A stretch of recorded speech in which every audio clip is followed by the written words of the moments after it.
I wish good things to you who's watching this. I am Alexey, and this is the grand final of the 2026 Carcassonne Champions League, where 60 of the world's best players were competing for ultimate prize over the course of the last 10 weeks and over the course of the last 4 months, actually, if we take into account the qualifying events, and now only 2 remain. This is the fellow YouTuber, one of the best players in the world, Finnish master Otto Ikonen with a screen name Nalaheim, and the fastest player in the world, objectively, one of the strongest players in Romania, the Romanian master Ervin Gall with the screen name Ervin G. Hi George Bolas, hi Wong Agatha, hi Helge, hi Nicola. Popcorn and hot beverage, it is exactly what you need. Of course, the match is going to be exciting. It is in a best of 5 format, so we're about to see at least 3 high-level Carcassonne games. So first of all, for a little preview,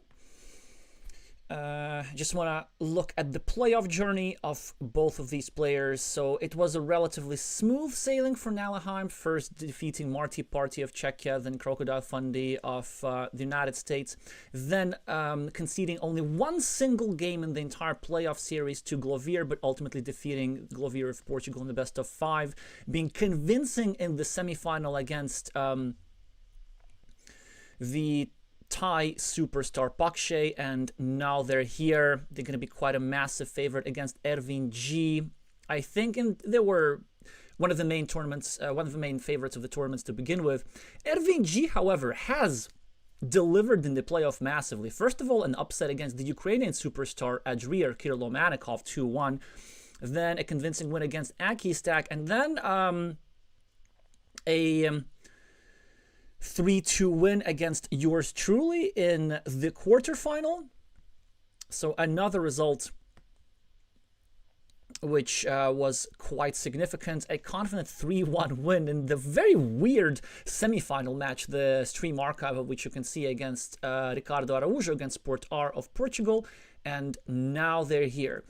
So Nalaheim, of course, is going to be the favorite with his current rating of 800 ELO points, 14,000 games of experience. However, Ervin has more games of experience, 21,000, so wealth of experience in person and online. Currently a mediocre rating of 544, almost 200 points above his peak. This has to do a lot with the fact that Ervin plays quite a bunch of casual games.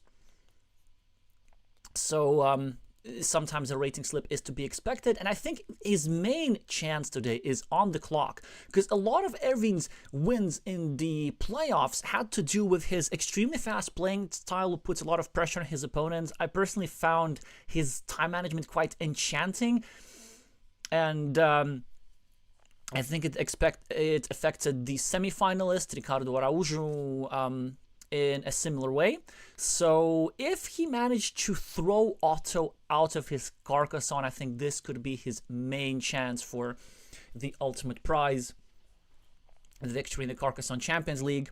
Speaking of prizes, in addition to prestige and a practical prize package, there's also the right to participate in the 2026 in-person World Championship in Germany, which is granted to the winner of the Carcassonne Champions League. So there's a lot on the table. And finally, remember the prediction game which is going on. I've recorded all of your predictions, and at the end we're going to find out which one of you was the best predictor of the semi-final and final results, and which one of you is going to win a copy of Time Trouble, the board game.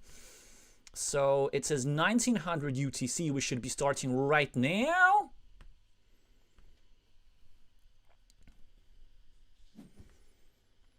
All right, and Nalaheim is the starting player. They're playing with the standard time control, not the tournament time control. They're playing with 3 minutes per game and 45-second increments. Nalaheim is going to be the starting player to take a city and a monastery. Ervin G, however, with first points at the top. Nalaheim also snaps back with 6 points. Ervin G with another city cap, so we have ourselves some natural moves, very open position, 3 completed cities, lots of green squares. Otto probably now is going to hear and drop the first farmer of the game. That would be my expectation. An alternative is to start a city cap, but I think this is just not it. Yeah, Otto realizes that leaving the empty city cap is not a big deal, especially since it's being controlled by this here monastery. Ervin, of course, immediately responds on the field. This is what he usually does. He does not like imbalanced positions. Whenever there's a field fight, he typically will engage in it.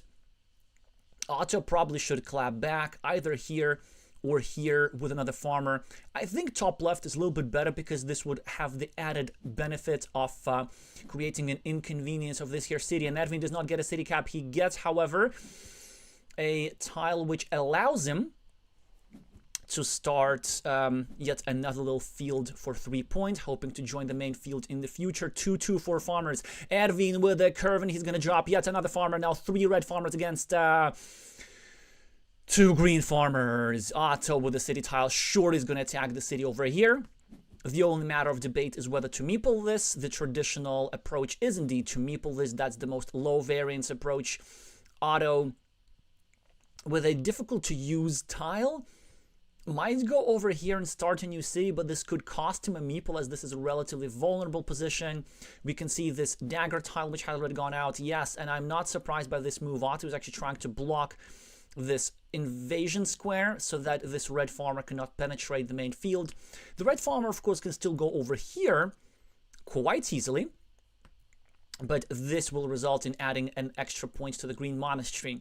And speaking of extra points to the monastery, Otto can do exactly this. Add a monastery point, create another monastery-shaped hole which he can benefit from, and drop yet another farmer. Now, of course, the dream package for Otto is going to be a straight line and a 9-point monastery. There are going to be 3 green farmers and 3 red farmers for complete equality, what actually is not going to end up a particularly big field, because all these clunky city pieces around the field make it a little bit less appealing. It's actually worth only 4 points. Otto discards a tile here, does not find a better use for it. And Ervin now has a choice whether to take 2 quick points over here, which I think is what he should do, or maybe just go over here or over here and try to attack the city at the top, and maybe try to win a medium-sized city with 2 red meeples against 1 green. We're going to see in a second what Ervin decides. Just going to check if Ervin's connection is all right, because he shows as if he's online. As if he's offline. Yeah, I guess he was offline temporarily. He does take the 2 quick points, but why would he do it like that? I don't know. I guess I can understand, actually. It's a subtle decision. It's a subtle decision. It's an interesting decision, right? So Ervin takes 2 points, and seemingly he blocks his own field connection. But he's not too concerned, because at the time there were still 8 tiles that fit over here, and so eventually Ervin knows that he's going to place a tile over here. But there were also other options that Ervin could have done. Instead of taking these 2 points, maybe it was better to go actually over here and meeple this road indirectly and take 5 points. In theory, this is something that Otto could do, like going right now, maybe meepling this road, and he chooses not to do that just yet, instead connecting to this here farm. And now Otto's gonna get himself a lovely monastery. He's hesitating a little bit. I don't know exactly why. Maybe he's worried about this here move by Ervin G, because Ervin can make some inconveniences against this monastery, but it's kind of difficult to do that. And Ervin starts a new city, and Otto successfully finishes both monasteries for 18 points, starts a new road for 6, an excellent position for green. This complete equality on the farms. This here 8-point city is not going to cut it for Ervin, and Ervin chooses to drop a rather risky farmer, but an understandable one at the top. It's going to be 4 red farmers against 3 green farmers, but Otto shouldn't really care, because the farm is kind of small. The field is only worth 12 points. Otto's ahead 16 on the scoreboard. Presumably, the red guy is going to finish the city for 8, and Otto's going to finish the road for 7. So Otto is still going to be ahead, even if he loses the field. The 2 monasteries were just so valuable.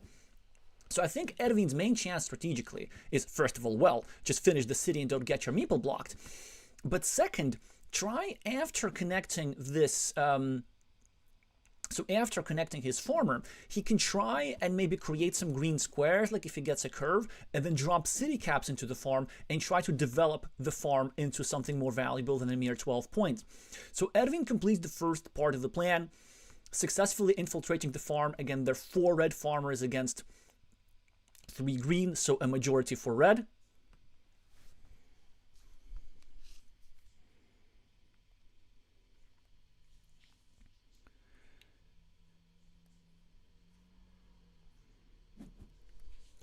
And a splitter tile for Otto chooses to just finish the city, leaving an empty city cap.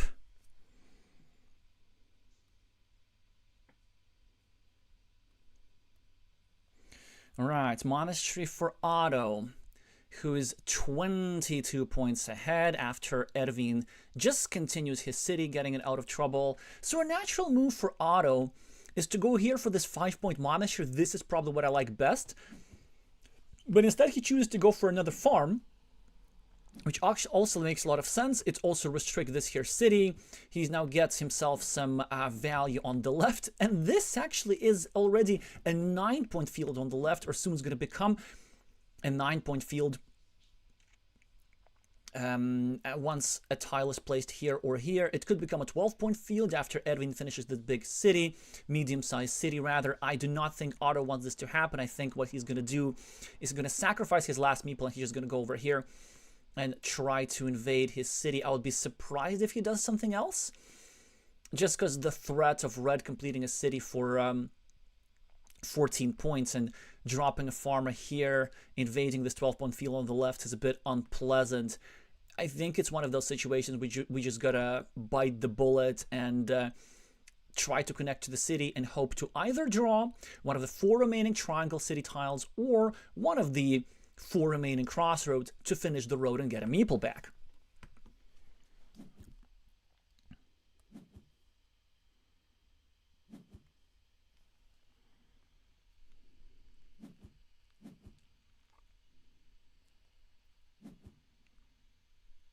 Hi, Diamond Meeple.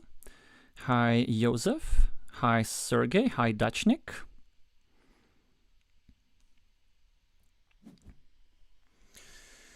So, Otto indeed bits the bullets and tried to invade. Immediately got a crossroads back, so nice stroke of luck for the Finn.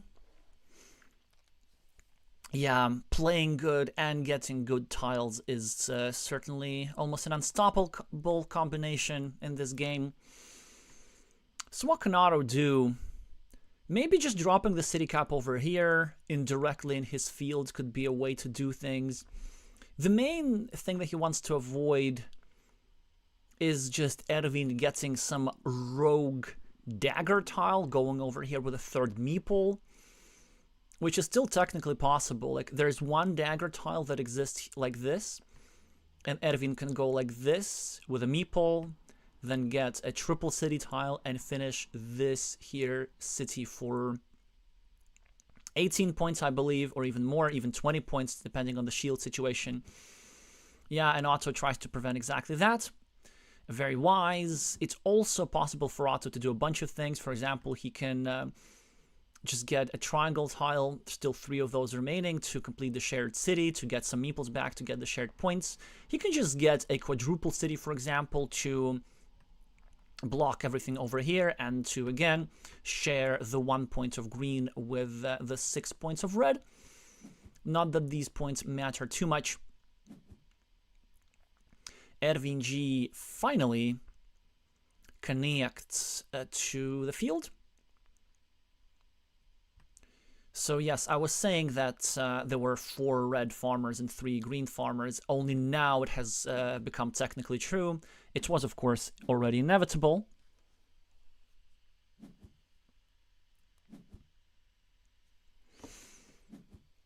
Some quick point tiles for both players. 2 points on the left for Otto. 5 points for the road on the right.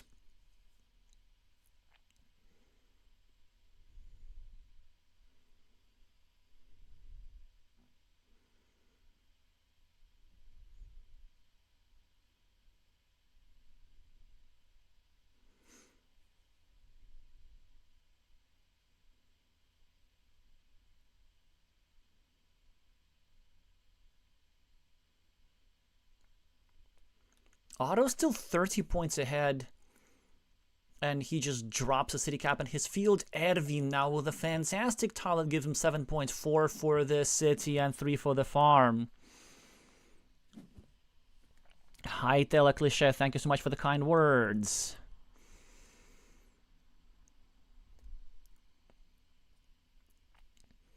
Well, Otto gets a fantastic tile, or rather a good tile for himself. It's going to yield a dividend of 9 points immediately, actually 8 points immediately, so 5 points for sharing his 1-pointer with his opponent's 6-pointer, and 3 extra for increasing the value of this farmer. Still fantastic position for Otto. Ervin really doesn't have that many options. However, once Otto finishes this here city, I can see a path for victory for Ervin with just catching up with quick points, and then at the very end of the game dropping 1 or even 2 potential farmers to equalize or even take over the field on the left. There are also additional options for Ervin to win, and now I see why Otto has not placed a triangle tile immediately. An alternative move he's considering is actually going over here. Why, you might ask? Well, there's still one Romo in the deck like this, and if Ervin goes over here and scores 3 points for this road with a road monastery, then suddenly these red guys will infiltrate the green field on the left. In the short term, it will create complete equality on the farms with 4 red farmers and 4 green farmers. Yeah, told you. Otto knows his stuff.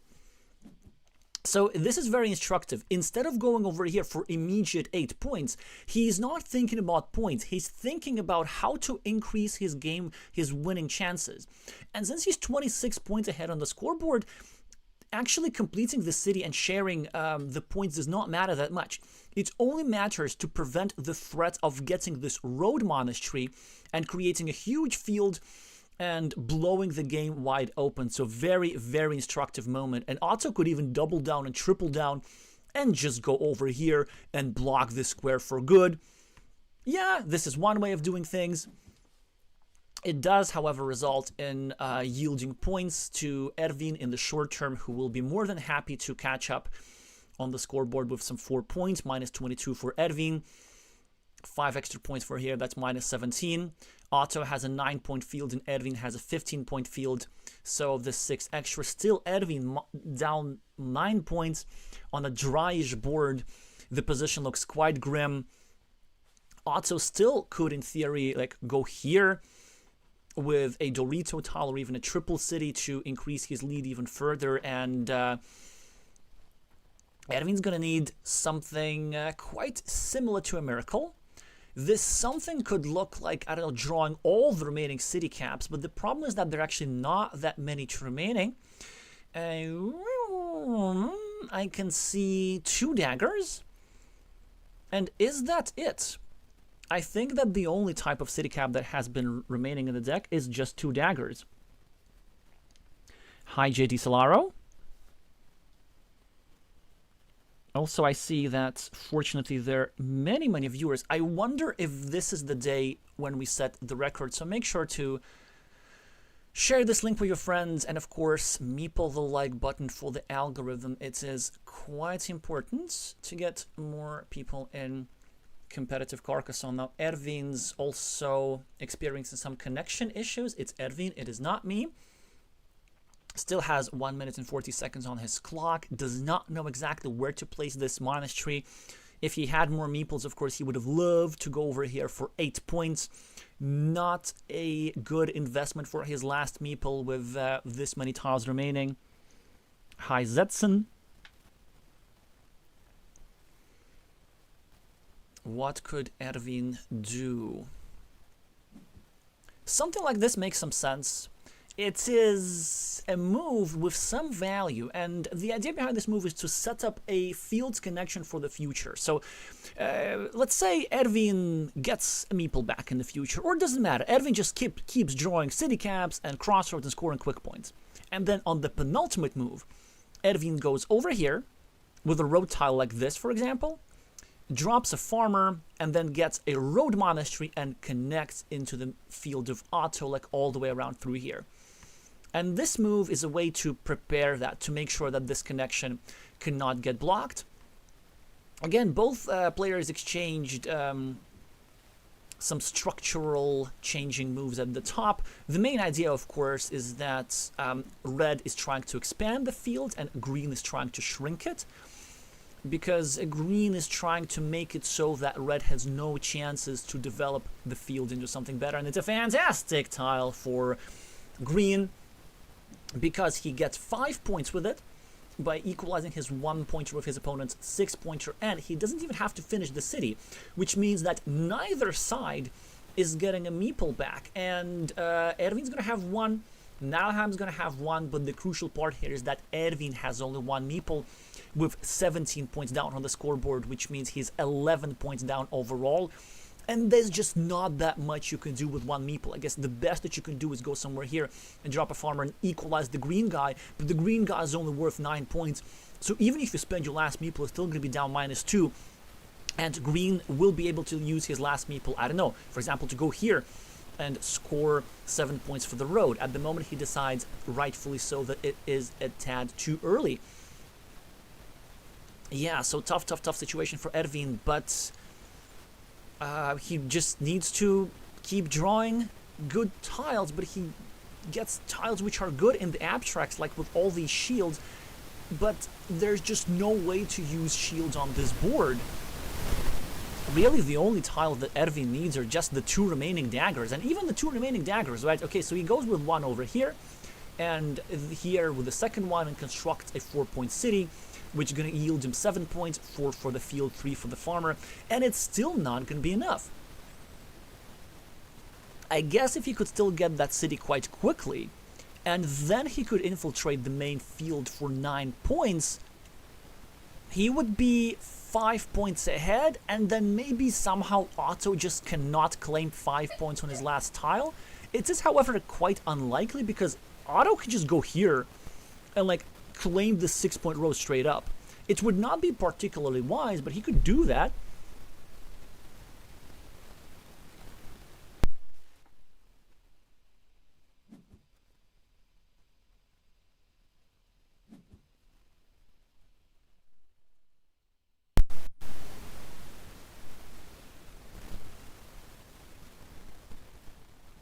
Thank you for pointing out about the noise. Do let me know if the sound is now better. Hi, Pichan.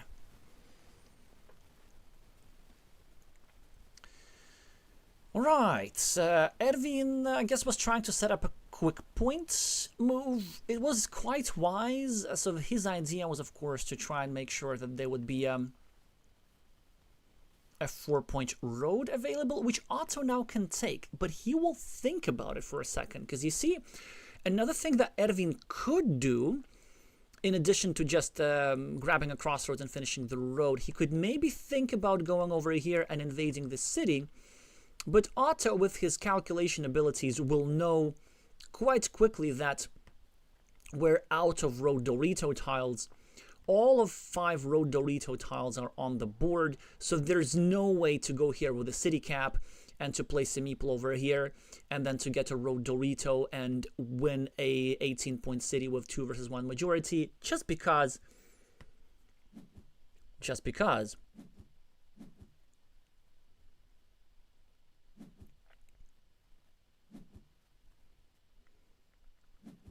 Yep, and Ervin basically is just admitting defeat. Well, it's not quite admitting defeat, right? He drops a farmer, tries to invade the main field through here, but it is not possible though, right? There's nothing that goes into this square, so he just claims a 6-point field. Otto gets some quick points, and Ervin quite wisely finishes a shared city to increase the side of his field. He gets 3 points extra. So 9 points sequence for Ervin, but Otto's still going to have 2 meeple that he can use. And he's not going to bother attacking any field, although it is quite tempting to calculate and try to see if there's any 100% probability attack possible. Now, let's say if both of the remaining tiles in the deck were curves, which they maybe, 1, 2, 3, 4, 5, 6, 7, 8, 9. No, there aren't. But if they were, Otto could go over here and try and drop a farmer like this, and then get a curve, and then get into the main field like this. But he knows that this is not the case, so he just takes a road. And Otto takes a city. Ervin takes a road, and it's going to be all she wrote. Yeah, ultimately, this was the two monasteries that gave an advantage to Otto. Really, Ervin just couldn't do nothing much. He's saying, a very good start you had. It's like Ervin with his good old trash talk. Something that he's notorious for. Maybe one day he will undergo re-education about that. So 15-point win. And we're moving on to game 2.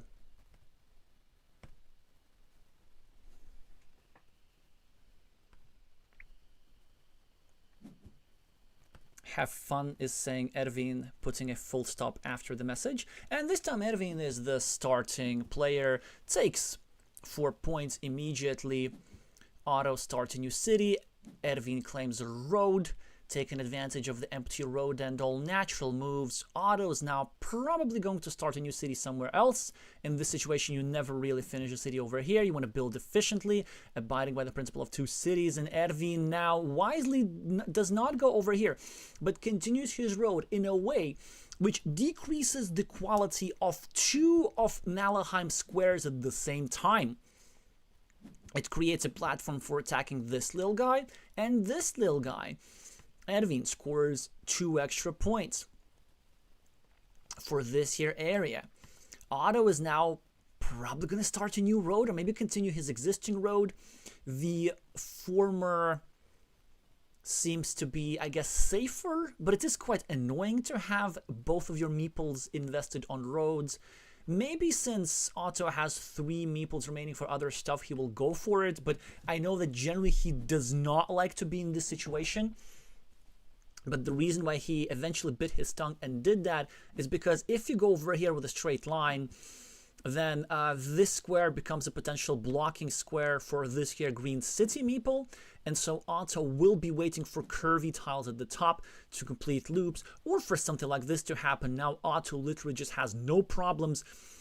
He's going to take this 6-point monastery. He should not be afraid of giving back an invasion square against the city simply because the city is not that big. He could go, of course, here or here for 5 points, but it's sacrificing too much in points and monastery safety and efficiency and all those things. Also, if Otto goes over here, he's kind of creating the opportunity to use this square with tempo, adding 1 point to the monastery, and also trying to create an attacking square against the city. And Otto pulls the trigger on the 6-point monastery. Ervin now has a decision to make. He can either continue normally, which he does, or he could have gone over here and tried to invade his city. Ervin's decision is certainly respectable. However, I think it was a bit imprecise. Ervin should have gone over here first. You see, Ervin is now trying to block this city square of Nalheim, but it's not really that important because the fate of this 1-point city guy is tied to the fate of this red road meeple. Either both get blocked or both make it out alive most of the time. So it was more important to actually go here first, so that Otto would not have been able to go here and create, you know, a platform to invade the city whilst also adding himself a monastery point. Now, Otto makes the first move, which kind of surprises me. I think this road protection was really not that important. Ervin invades the city of Green whilst also expanding the monastery.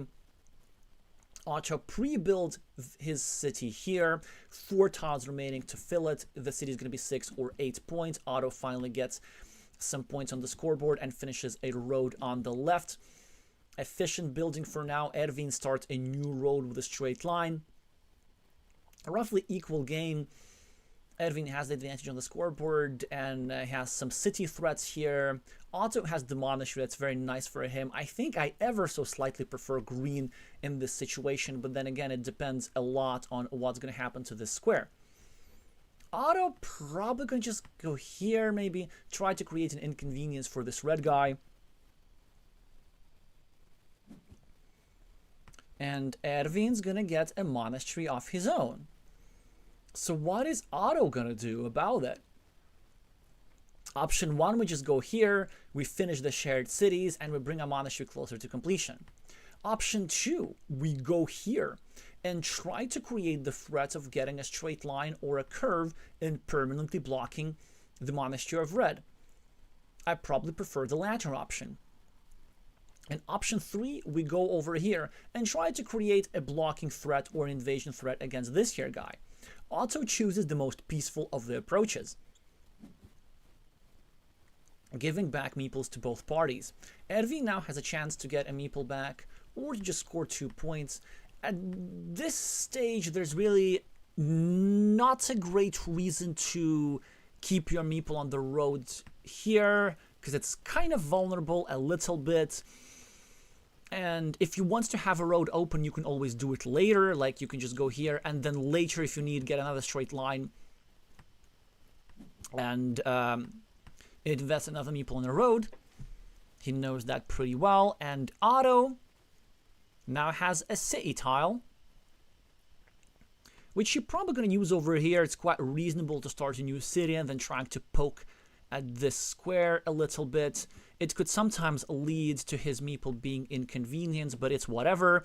And Ervin now with the first farmer of the game, and a good one at that.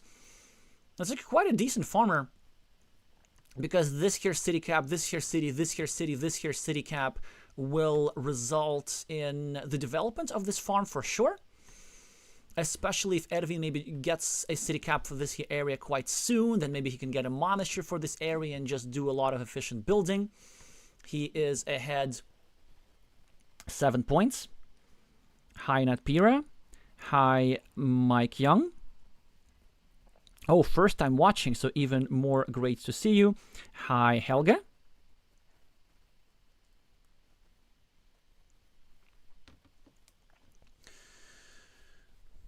A reminder, as usual, to keep meepling the like button on the stream. That helps the algorithm quite a lot.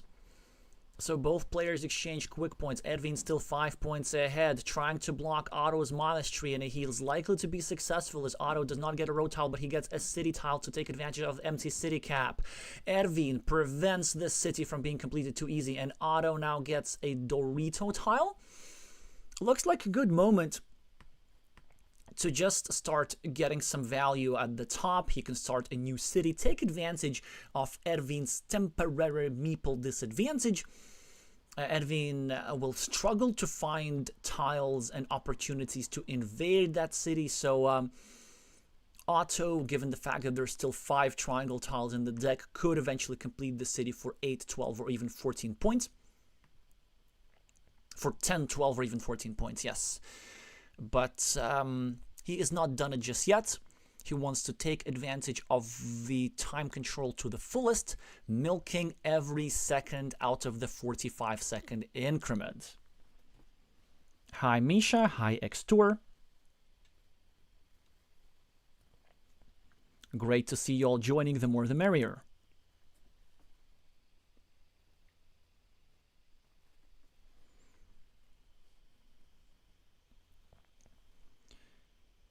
Hi, PlayedMac. Says, watching with my granddaughter. Awesome. Great, great to hear that.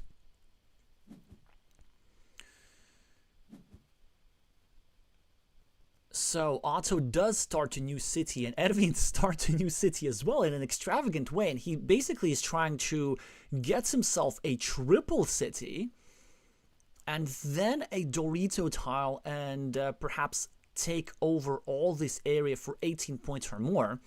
This, of course, is risky because that's a way to get your meeples frozen, but if it works, then it works like a charm. Ervin gets a meeple back for both parties. This will enable him to continue, gets in quick points, and Nalheim finishes the city for 10 points and even starts a new one. Surges ahead on the scoreboard for the first time, +5 for green.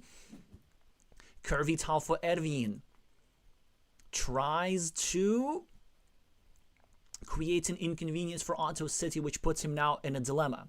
So option 1, react to the last move of our opponent, and we go over here, which does a bunch of things, right? It would have also taken care of this empty city cap.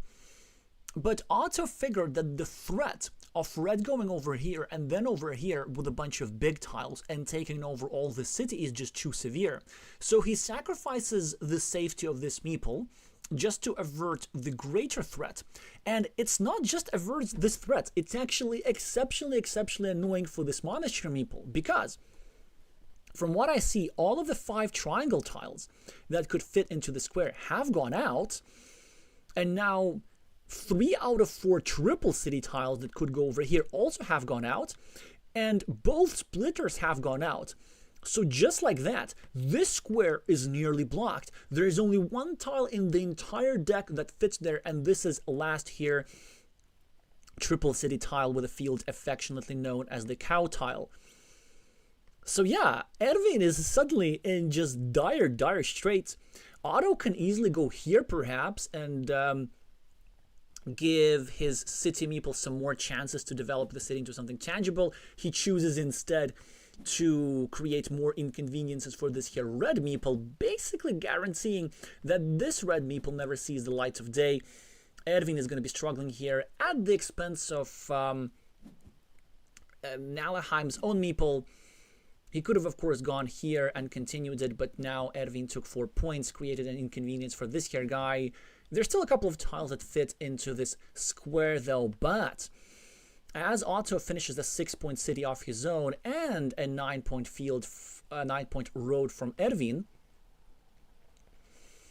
Ervin manages to get a blocking tile against this here monastery square. This is hugely important. There are only 2 tiles that fit into the square, and this is the same type of tile that Otto needs over here.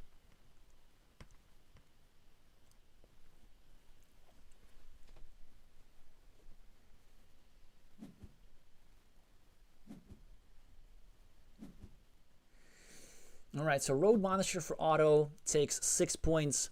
Ervin starts another field at the top, which I think might be a tad premature. I do not think this is the way to go about things, especially since you're short on meeples.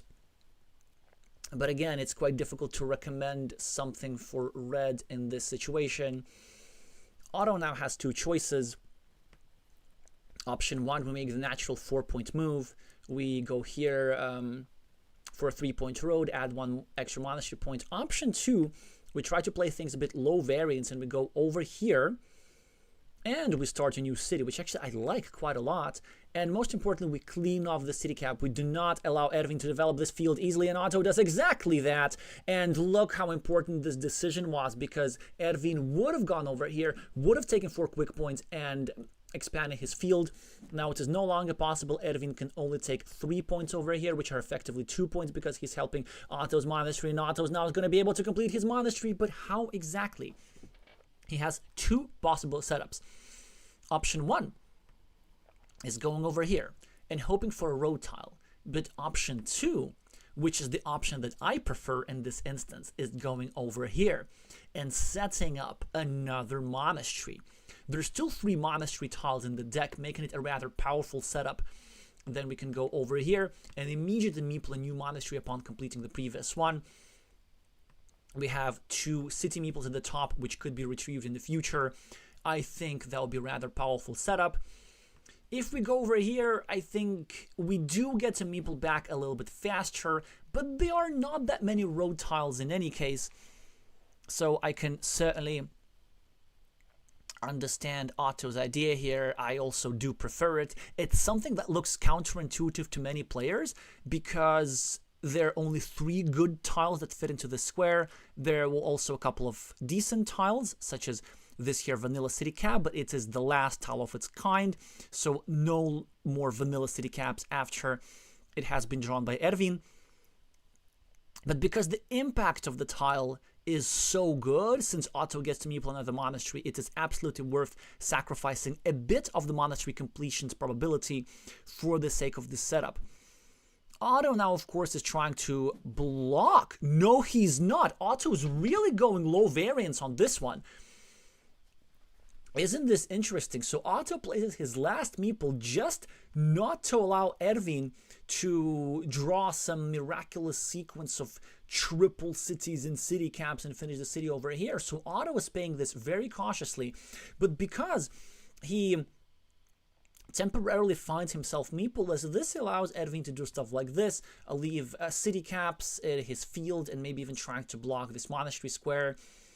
Not a great concern for Otto, who gets himself a wonderful tile to go here probably and finish one of his cities, but he instead makes another extremely low variance move, and I think he's just being a little bit too cautious, because he finishes the less restricted of the cities just to get a guaranteed meeple back and more points. I don't know how much I like that. I think if I were Otto, I would have just finished this here city and then use this tile over here just to have another threat of getting a meeple back. Yeah, he is going to get a couple of more points in the short term, but if we look at the probabilities of winning, I think going here was a little bit better, because, you know, there's just still some other city cap that you can use. Like there's one of these guys, for example, one of the cocktail sausages. Of course, there's starting tiles, but starting tiles can be used here. And I believe there is a dagger tile. Yeah, there's one of these guys remaining. So it was still possible to finish that city differently. But Otto, again, figures that he's so much ahead that he can afford to do that. I'm not sure about so much, though. I mean, Otto is kind of ahead, because what Ervin can do now, Ervin can just add a city cap to his field somewhere and also set up a 4-point loop and try to put himself ahead with 6 points. Instead, he does that, which I think is the second best move that he could have done. I think this was a tad more precise, a bit too long to explain. But since Nalaham is thinking what to do with this straight line, to which I really don't know the answer, going over here is an option, but he's not going to do that for reasons which I'm going to explain later. Anyway, so if Ervin would have gone over here, so first of all, the city cap is relatively safe, because really only Ervin can claim it with the last starting tile that could have been drawn, and Otto is not going to claim that empty city cap because Otto already needs a starting tile here or here. Another reason is that it was actually quite advantageous to create the 4-point loop and maybe even meeple it, because first of all, 4 points are 4 points, and second, after you get this loop completed, you create a square, a platform to potentially block this here green meeple. Lovely move from Otto, actually managing to get some value.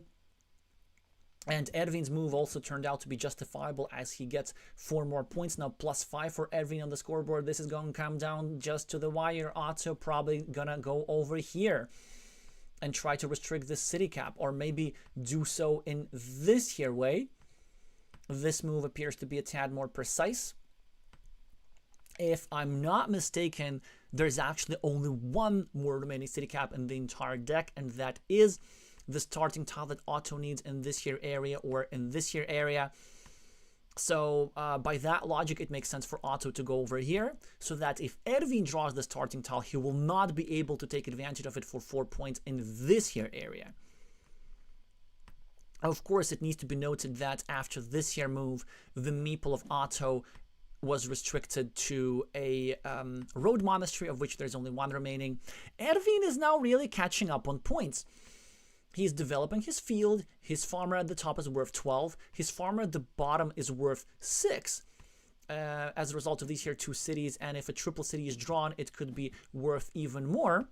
Otto is catching up on quick points a little bit, but he's still behind 2 points, and Ervin gets the last starting tile, which means that this here is blocked. This here is permanently blocked. And I think Ervin is being a bit more imprecise here, actually very, very imprecise. He's just dropping the city cap in his field when there are no city caps to claim this city, to the best of my knowledge, and I've recounted so many times, I'm pretty confident that this is the case. Otto gets the last cow tile, which means that this here square is not going to be filled. This monastery is also blocked. And this square, I believe, is also blocked. 1, 2, 3, 4, 5, 6, 7, 8. Yeah, there's nothing that fits into the square. So the best thing that Otto can do is to go over here. Just take 1 point for this city meeple. Note that it is not in the green player's interest to go over here, because this side is worth 3 points for red, this side is worth 3 points for green, so if the cities become unified and completed, the only side that benefits is this red farmer, who's going to see an extra completed city in his field for 3 points. So yeah, eventually Otto is going to get his 1 point. This move also makes a lot of sense, it's just a different way to get 1 point. Oh, and look at that! Ervin gets a curve to expand his farm even further and bring 2 extra cities in it. But Otto wins the coin flip for the monastery, finishing a monastery without a monastery. So 9 points, 9-point move, 8 points over here scored. Ervin quite wisely prevents Otto from going over here and meepling yet another monastery with tempo. This square, I believe, is permanently blocked. All 9 curves already on the board, and Otto now probably just needs to meeple the 6-point monastery. This is the best that he can do. Ideally, green would have hoped to attack the field at the top somehow, but look at this. This field is just geometrically perfect. It is virtually impenetrable. The best route was maybe to find a tile like this, a road tile, and then hope for a straight line and invade over here. But it is just not going to happen since Ervin drew the straight line. Otto goes for the 6-pointer. 2 points extra for Ervin for the shielded tile. And a road tile for Otto. A bit of an unfortunate draw, because had he drawn this tile on the previous move, he would have been able to score 4 points over here. Now he hasn't, because he already spent the meeple on the 6-point monastery. And the last tile, I'm not sure what it is. Ervin has a tile in hand after this. We're going to find out soon enough what the tile is. I am not capable of quick calculations. It is a straight line after all, which leads to a 4-point road for Ervin. GG, he's saying, and I'm not even sure who won. I'm pretty sure Ervin's the one who won, just because the 18 points on the fields at the top seems to be quite a lot, right? Otto's going to have quite a lot of extras from the monasteries and from the ruin at the bottom, so it should be fairly close.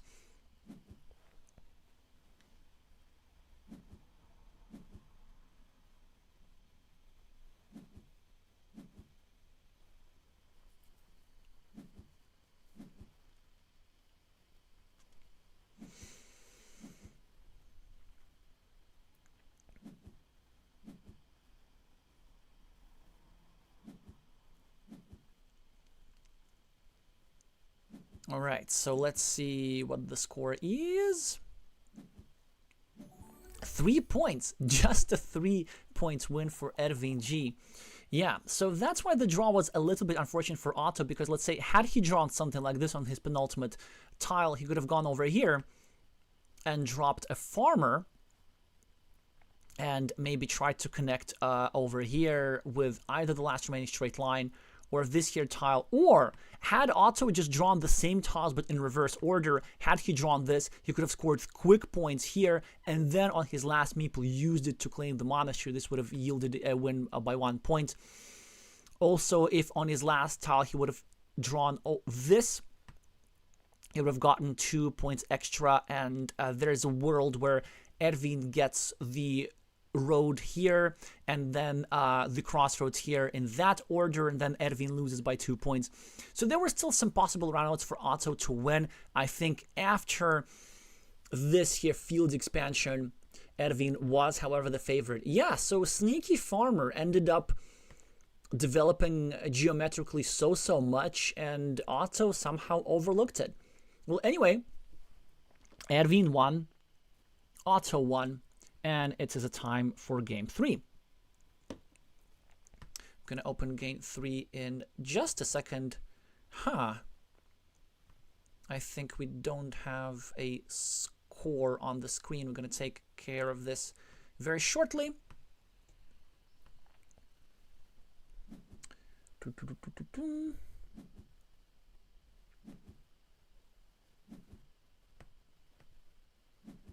not sure exactly how to do that. Oh, there we go. There we go. Okay, I'm quite happy with this. So we have the score on the board. And what are we going to do? What are we going to do? So let's get into this position. I'm a bit surprised how quickly the game is going. I wonder if Otto is tilting a little bit after the loss, because he's now matching Ervin G's pace. And in this opening, I do not believe that the moves are obvious. So let's see what's going on here. So Otto is down to 1 meeple, but he has 2 lovely roads, one for 4 points, one for 6 points, all covered up on one side. Ervin, in the meantime, has a big city project. We already see 3 red meeples invested here compared to 2 meeples of green. And what green now is trying to do, green now is maybe trying to get a tile over here and then maybe block the square to leave this here blocked city for red, which is going to give red around 10 points. And then green could actually build up over here at the top. Honestly, now a fantastic tile for green to just go here and try to block the square. And even if he doesn't block, there are actually not that many tiles that left to the square to begin with. There are only 3 tiles, 2 road Doritos like this, and 1 horse tile like this to Triple City. In the meantime, Ervin's trying to connect to Otto's road, which Otto should not mind too much, since this road is just not that long. It also gives back 3 points up for grabs for whoever draws the first road tile, the straight road tile. Yeah, and Otto, of course, tries to block that city. He chooses not to meeple this, which results in Ervin meepling this, so there's still 2 tiles that left into the square. Something to worry about for Otto a little bit, but he can maybe go here now and maybe try to block the square, or what's even better, he can go here and maybe try to attack the city at the top whilst also exposing a vulnerability in this here area. So I'm thinking of a move like this, perhaps with the city cap pointing upwards and then trying to get a curve and block the square. Yeah, many options here. But if you do go here, you kind of hate giving away that road end, because this creates a bunch of lines where maybe Ervin gets a crossroad tile over here, and then when Ervin gets one of the 2 remaining road Dorito tiles for the square, he eventually takes a 6-point road that goes through that area, and that's why Otto chooses to just take quick points. Ervin's being very aggressive on the scoring, places his last meeple on a 3rd open city just so that he can take advantage of an empty city cap and not allow Otto to do so. Otto immediately gets a road splitter tile, a crossroad tile, to separate his long road from Ervin's short road to preserve his 5-point advantage on the roads. Also drops the first farmer, anticipates that maybe a tile will be drawn over here, and his farm going to expand. This city could finish, this city could finish. So this farmer is, of course, quite lucrative in the long term. Something to worry about for Otto, this here move over here, because it not only gives Ervin 2 points, but it also creates a chance for Ervin to go over here and block this meeple. Oh, what a tragedy for Otto. Maybe a bit premature to call it a tragedy, but there are still only 2 tiles remaining that fit into the square. And Otto now is forced to spend a valuable tile to block this here square, which is, again, very, very useful, right? Until this move, there were some disaster sequences possible where red ends up having something like a splitter and a triangle tile over here and completes the city for 24, 26 points or something like that. And Ervin gets yet another crossroads, so only one tile remaining so only one tile remaining that fits into the square. Otto, however, picks up a 3-point road, gets ahead on the scoreboard, but Ervin finishes the city and the top, and now Ervin is ahead on the scoreboard. Very back and forth game, but Ervin definitely has the advantage here because, well, he has an advantage on the scoreboard. And he has this ruin over here for at least 10 points and probably 12 or 14 eventually, once he gets this tile over here. And Otto has only 2 points for his blocked meeples. So Ervin has an advantage on meeples. But look at this. Ervin is taking quick points, but so is Otto. He's building up the monastery. Now, these here quick points from Ervin have created a monastery-shaped hole. Ervin's going to take advantage of that, drop a farmer, try to invade the main field, bully Otto with his meeple majority. And yeah, tough life for the Finn. So what do? I mean, we could just go here, start building up the monastery, try to get a Dorito tile, a road tile, maybe get a meeple back. Honestly, I actually quite like that idea. Yeah, check this out. So this, by the way, also blocks another monastery square, which could benefit our opponent here. And there's so many Dorito tiles. There are 5 field Dorito tiles, and it's just so likely that we're going to find one for this square. And then we're going to find a road here. We're going to get the monastery, we're going to be ahead on the scoreboard, and we're going to have just enough firepower for the field fight. Otto instead chooses to do something else. He's trying to block the square. I do not quite like this move. Yes, of course, the block is nice. The block is nice. But this red guy can still get the road monastery and go over here. I think from Otto's perspective, we can still win the game, even assuming that our opponent draws the road monastery, right? So blocking here is just a little bit less valuable. Yeah, Otto can just go here now, I guess, build up his monastery. Also set up a city cap for him to claim. Something like that. Also, speaking of blocks, okay, I can see how this is appealing because there are actually already 0 tiles that fit into the square. So in order for Ervin to penetrate, he will need specifically a Romo tile in this area. So yeah, this block does indeed do quite a lot actually for Otto in terms of his winning probability. In fact, if Ervin does not draw the road monastery, then Ervin is just not in a great position, I think.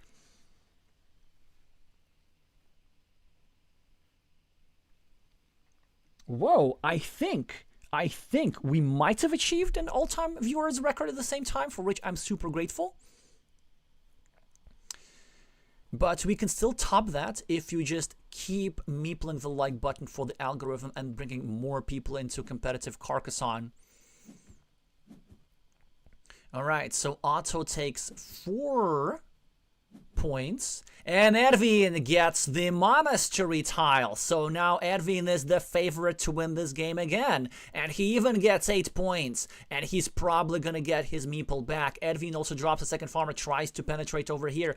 Otto now has a dilemma with his monastery. He could either go over here for 6 points, which he chooses to do, and now we have a sensitive situation over here in this area.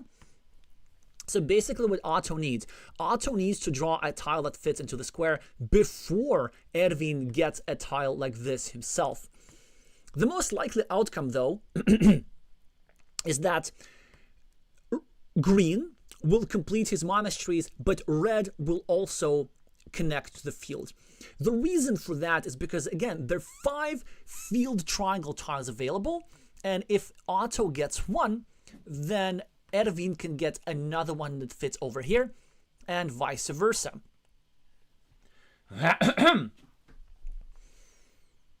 Otto makes an interesting move, which I do not fully understand. I guess just dropping some city caps near the shared field. Ervin probably not going to go over here, get some extra points. I mean, it's a 6-point move for him. He will be taking 2 points away from Otto, and he will be gaining 2 points from himself. Otto is the first one to draw field Dorito, gets himself 2 meeples back, and Ervin now does what? Why would you do that? That's some weird priorities, man. Why is that important out of all things? I don't know.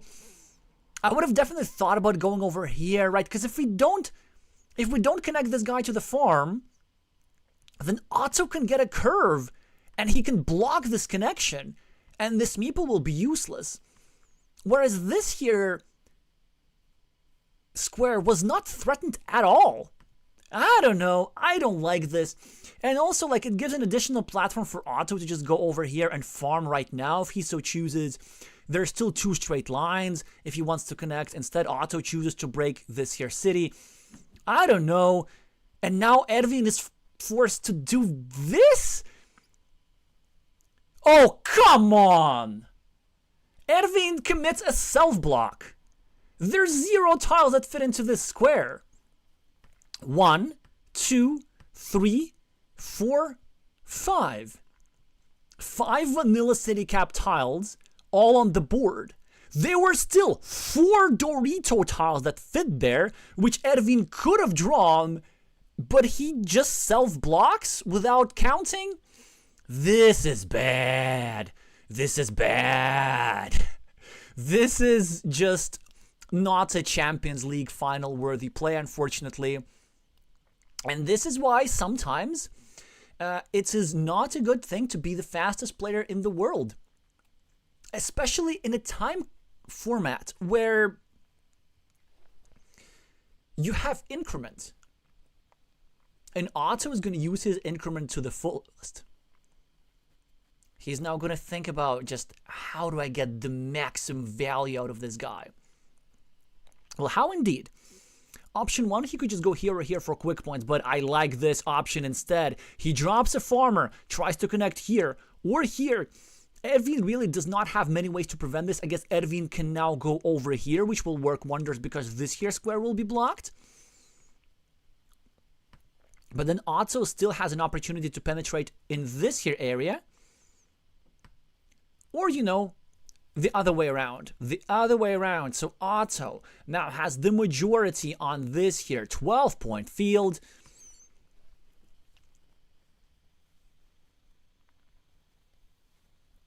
Self-sabotaging is saying George Ballas. And yep, that is exactly what it is. So maybe Ervin has to speak to his therapist about this. Why would you self-sabotage when you have just such a wonderful farmer with so much potential? And then why don't I just block myself and take away 4 of my invasion tiles? Well, doesn't it sound great? Well, anyway, Ervin is trying to do still something. Otto gets himself another monastery, chooses not to meeple it, which makes some sense. Ervin instantly make a move, which does not do all that much. Well, it does actually a little bit. It blocks a 3-point road, potentially, which Otto could score over here.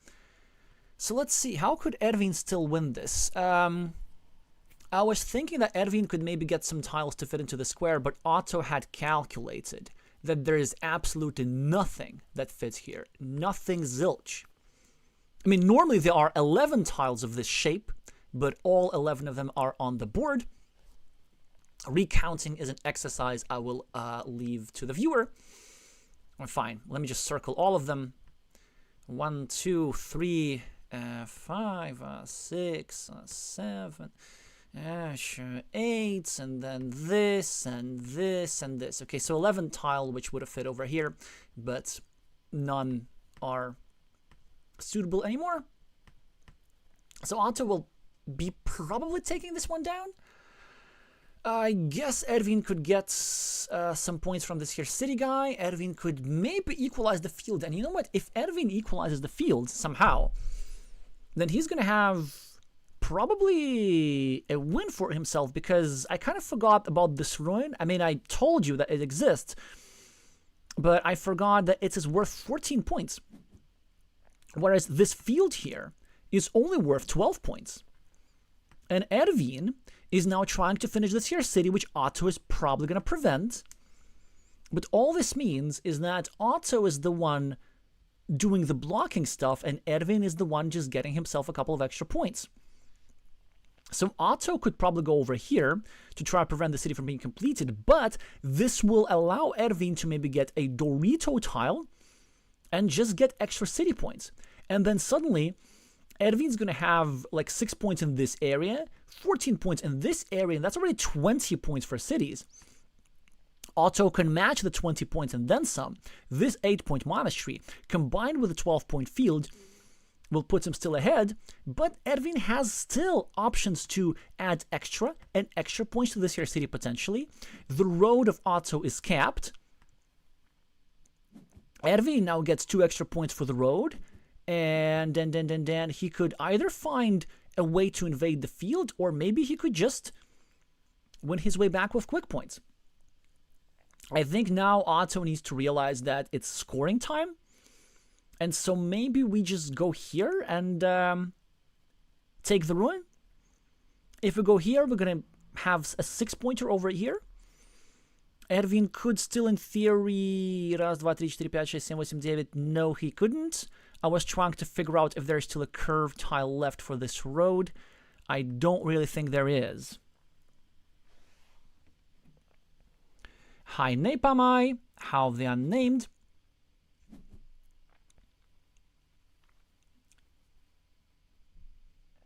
Nicholas saying, could Ervin have taken the 9-point road on the top right and just used his other tiles to build up the road and the cities, just going over here? Maybe. Honestly, maybe. You mean like with one of the curves? Yeah, sure. That was totally legit. I think this is something that the Romanian master might have overlooked.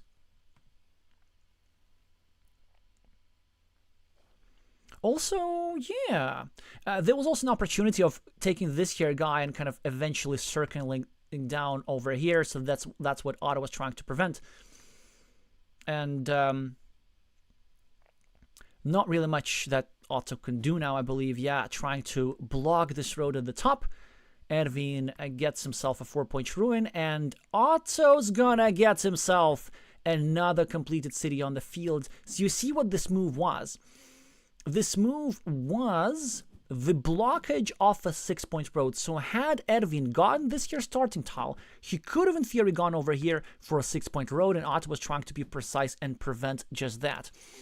Now we're going to see the point difference soon enough, and we're going to see what it would have been had the tiles been reversed. Actually, I can calculate that for you pretty easily. Ervin, so Otto would have just had 3 fewer points, and Otto still would have won +2. Excellent end game control by the Finn.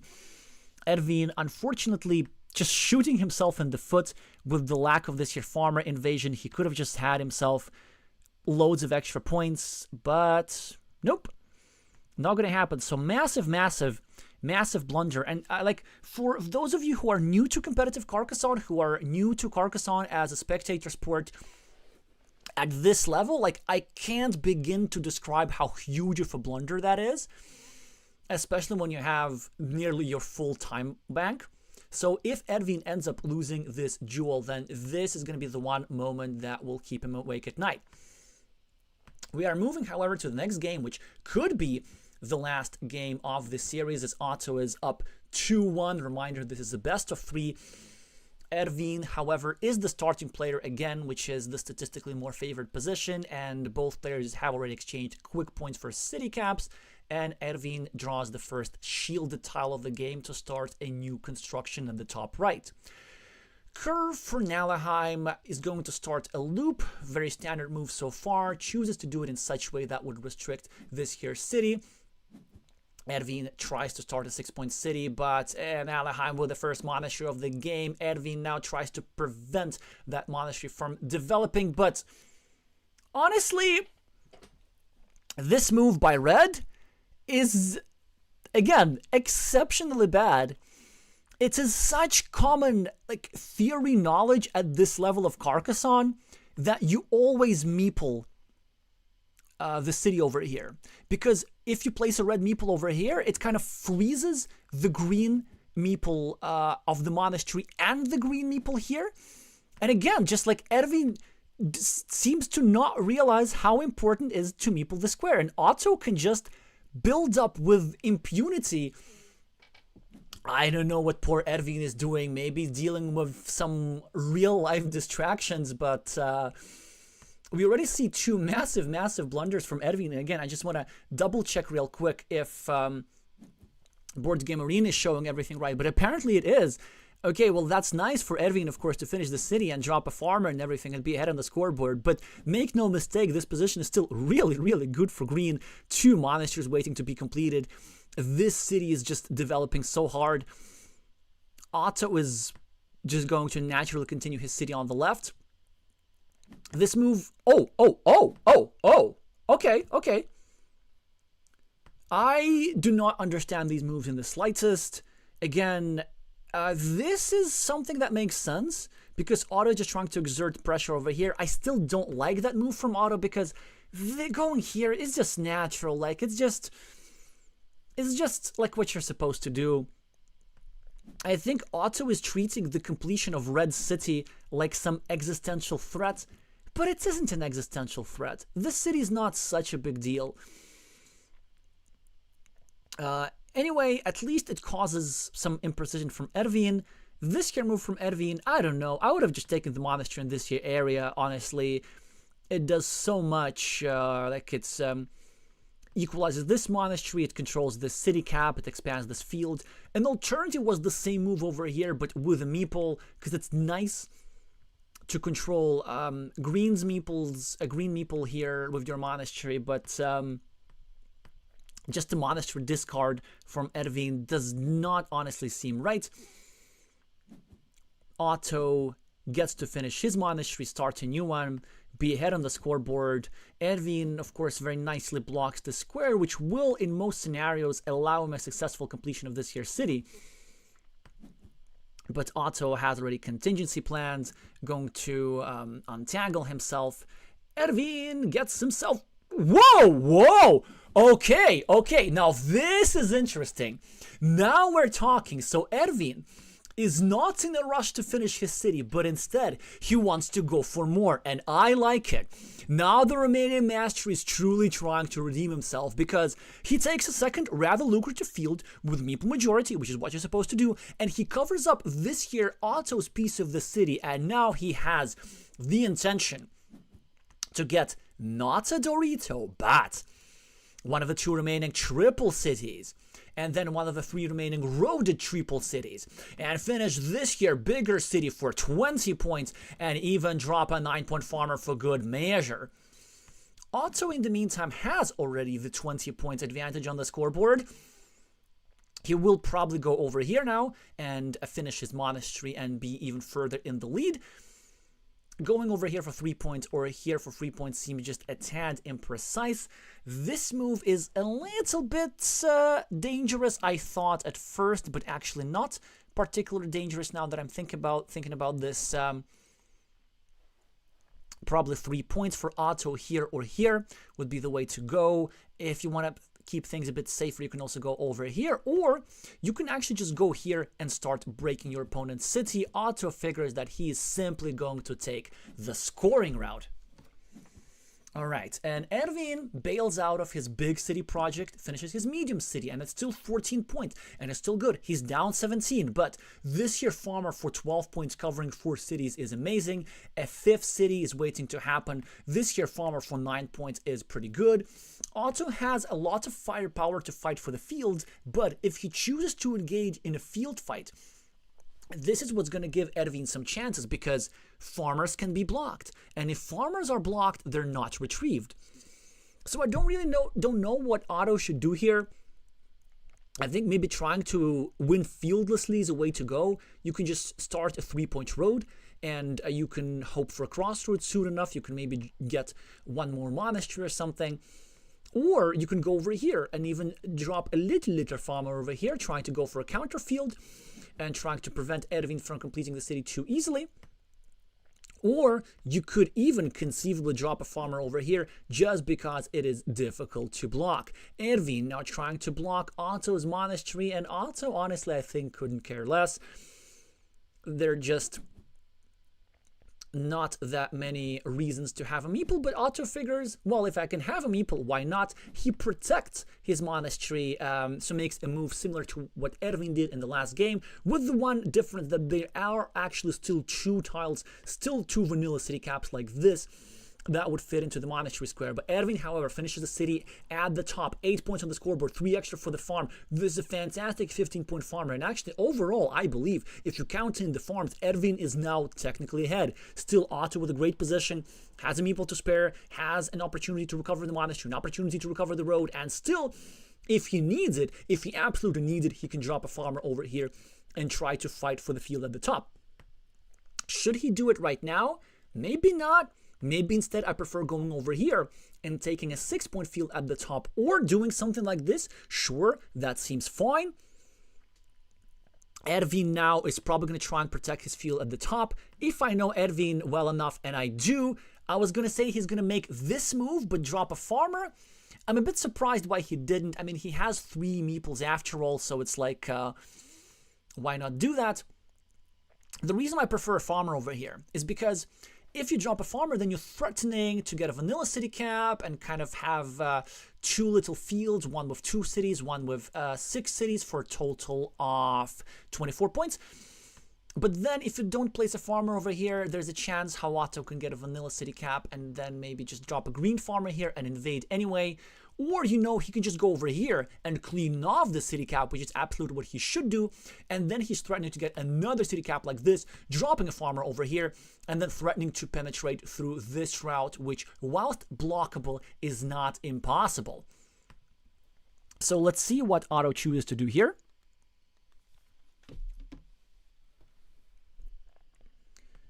I'll catch up with the chat in the meantime. Hi, Nico.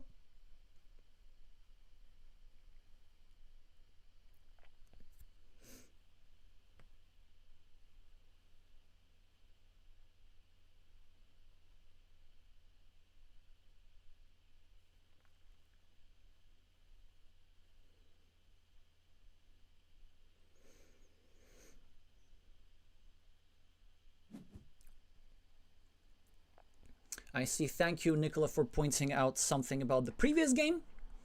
That there was an opportunity for Ervin to take a long 9-point road, which could have resulted in his win. Anyway, we are in another game where Ervin takes 2 quick points at the top, and Otto chooses not to do the thing that I thought he would do. Now, why would he not do that? Why would he simply discard a tile for no apparent reason? The best reason I can think of is maybe there are just not that many city caps remaining, but there are. Like, I just don't see why he would not have done that on the previous turn. I don't know. What I do know is that Ervin is dropping yet another farmer for 6 points over here, 2 more city caps waiting to happen. And maybe he wants to get another one, and now his farmer is going to score 12 points for 4 completed cities, and Ervin could win like this. So I think we might reach a position where green will have to fight for one of the fields, probably for one of these here fields. Green is trying to set up 2 farming moves, so he's trying to get a city cap here and drop a farmer, and get a city cap here and drop a farmer. In the meantime, the city caps are drawn by Ervin, so this guy is now already 9 points, and poor Otto, who is 3 points ahead on the scoreboard, will be suffering because the scoreboard is just not sufficient when your opponent has all the fields in the world. Now also, there's only 1 tile that remains into this square, so his monastery meeple could also be trapped for a long time, if not forever.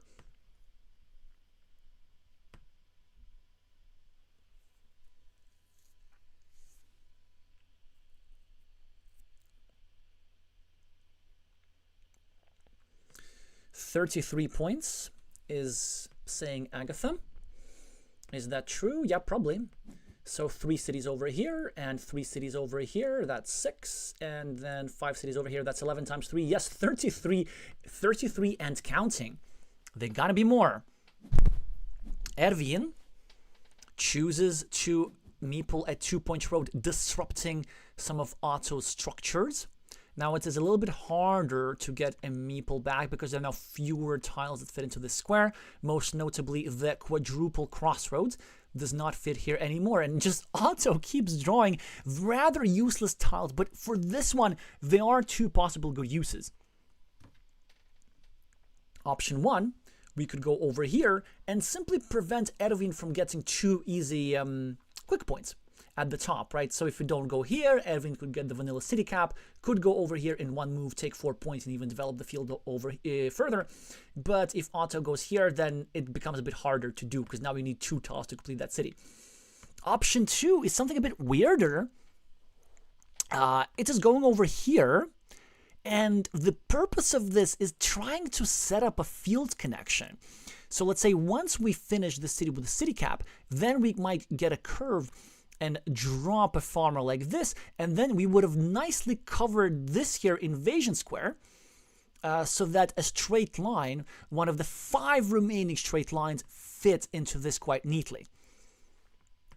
So going over here would indicate that green is interested in infiltrating the field of red that way. Okay, so Otto chooses the first of his 2 reasonable options. Ervin tries to block Otto's city. Otto is probably going to get a meeple back for the road. However, this natural move is not played instantly because it does create an annoyance for his own city, but he figures that, hey, there's still actually at least 2 starting tiles that fit here, so that's enough of a chance to finish the city, and finish the city he does.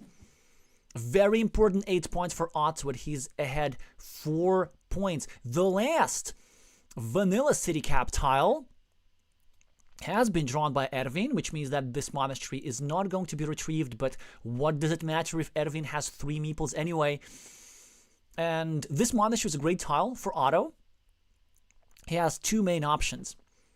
Option 1 is go the scoring route and just stake the 7 points over here, and still technically have a chance to draw one of 1, 2, 3, 4, 5, 6, 7, 2 remaining curves, and maybe go here, and then get a straight line, and even get a meeple back. So great chances, right? Option 2 is maybe we go here instead and try to prevent Ervin from completing the city. This would be sacrificing a lot of points, but this would definitely mess with Ervin's city quite a bit. For example, it would take away the last starting tile that Ervin could draw. Yeah, quite the dilemma here for Otto, and a bit of time trouble. So this is one of those moments where Ervin actually does have some leverage on the clock. This is one of those moments where playing fast absolutely pays off. Even though not all of his moves are completely precise. Actually, you know what? Ervin, I think, is playing this one really well. Like, with the one exception of this here gigantic blunder, which is frankly just not knowing theory, everything he has done so far was like very close to spot on. I mean, developing this here field, covering it up geometrically, then creating this here threat, and trying to finish a big city, then bailing out in time and finishing a smaller city instead. Alright, so Otto does go for the 7 points. His intention, I think, is just to simply win with scoring. But wait. After this here move, which is clearly intended to try and create a blocking attack on the city, Otto has a near certain winning sequence.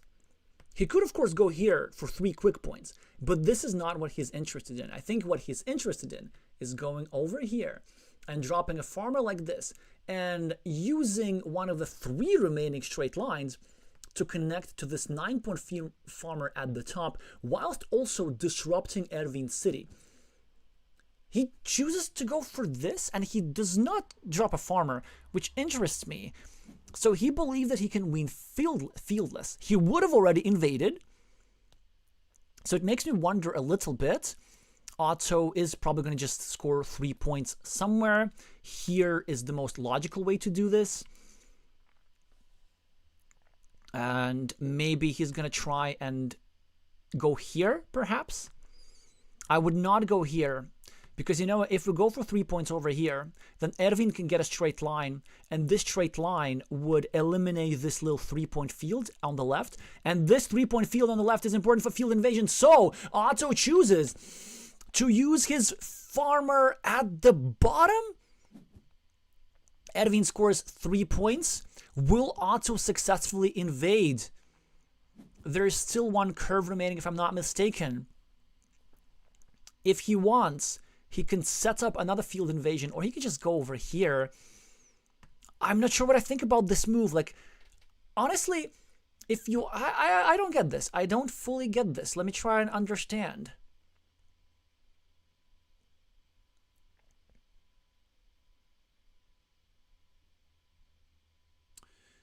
And I don't. And I don't completely understand. This move by Otto is completely blocking the square. There's nothing that fits there, so there's no way for Ervin to get a quadruple city tile like this and get himself some extra city points. So Ervin is getting extra value from every single tile potentially. But Otto prevents that, and Ervin gets the last crossroads. So Otto is really struggling to get a tile that gets him into the field. But will that finally happen? And it does not happen just yet. So if I'm not mistaken, it's going to be only a 33% chance for Otto to win this game, even though I'm not calculating the points as I go. But Ervin's field points should, I guess, still hold him ahead, right? Otto has... 6 points on the scoreboard and 1 minute to see if there's anything extra he can do. Again, only one curve remaining to go over here and get his farmer here. Let me check real quick if there was some interesting suggestions in the chat. Nicholas saying that 4 tiles out of 8 tiles were connection tiles. I'm not sure which of the field invasions is referring to.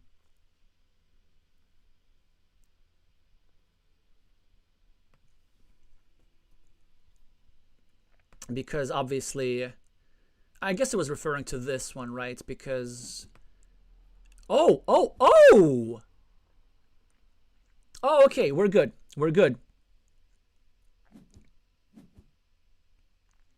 So Otto had, oh no, never mind. I miscounted everything. No, I didn't. I was correct. There was a curve remaining. Okay. So actually, this is so extremely unfortunate for Otto. To not be able to draw a curve, a dagger, like a crossroads, another crossroads, and to not connect to the field, that is... I think the chances of that were like 5% or something, if not less. So let's see what the final score is. Of course, lots of monasteries for Otto and temporary advantage because of this. But the fields, I think, are going to give this to Ervin. And sure they will.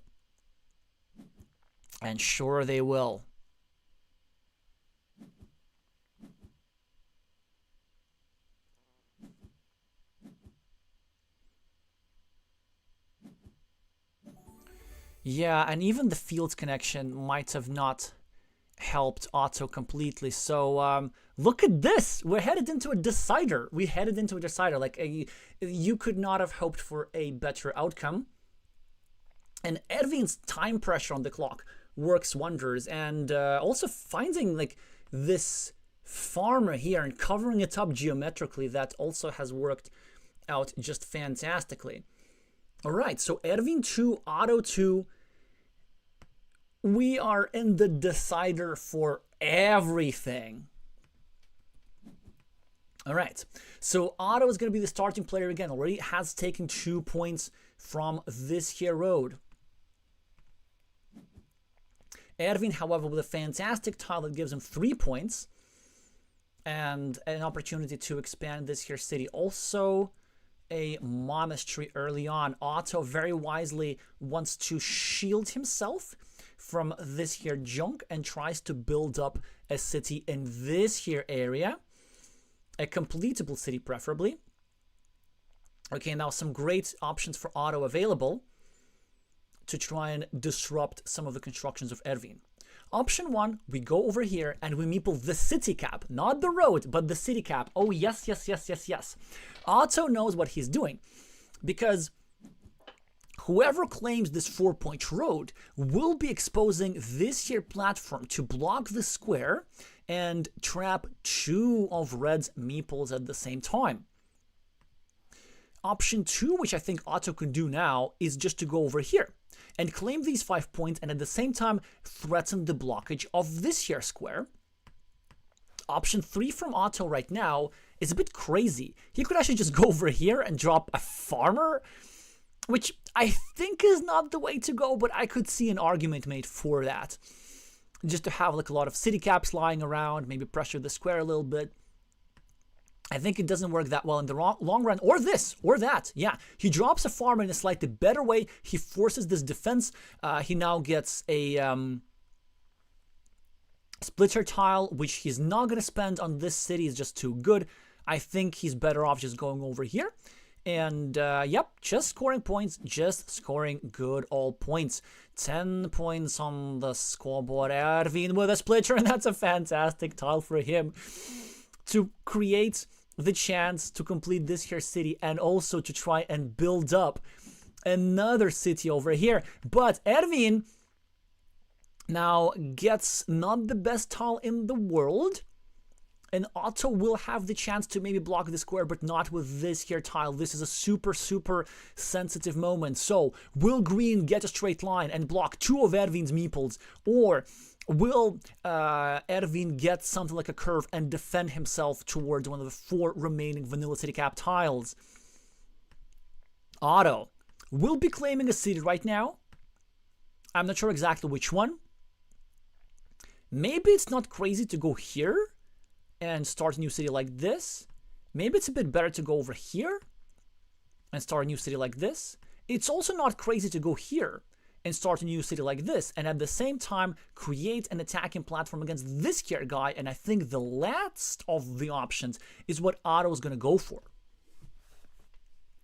Okay, now I've got to catch up with the chat a little bit. I've been streaming for so long that the device with which I've been catching up with the chat is now dead, so I just got to do it manually, so bear with me. Otto chooses this here thing, which allows potentially an empty city cap to be taken by either party. But most importantly for Ervin, huge tile for Ervin as he successfully completes an 8-point city and consolidates a monastery. And most importantly, he frees up some much needed meeples.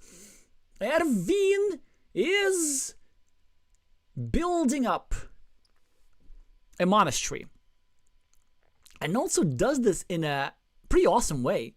This square is very difficult to block. The only way for Otto to block is get one of the 2 remaining dagger tiles, like this, and then create a monastery, a Romo-shaped hole, and there are 2 Romos already on the board. Yeah.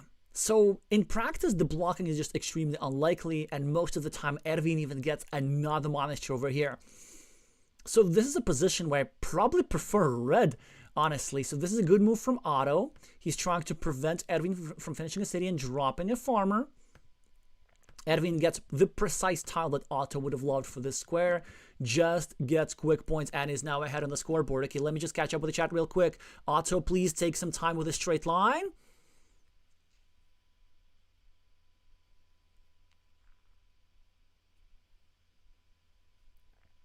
Hi, Jack McBrides. Yep, so field connection would not have been enough in the previous game.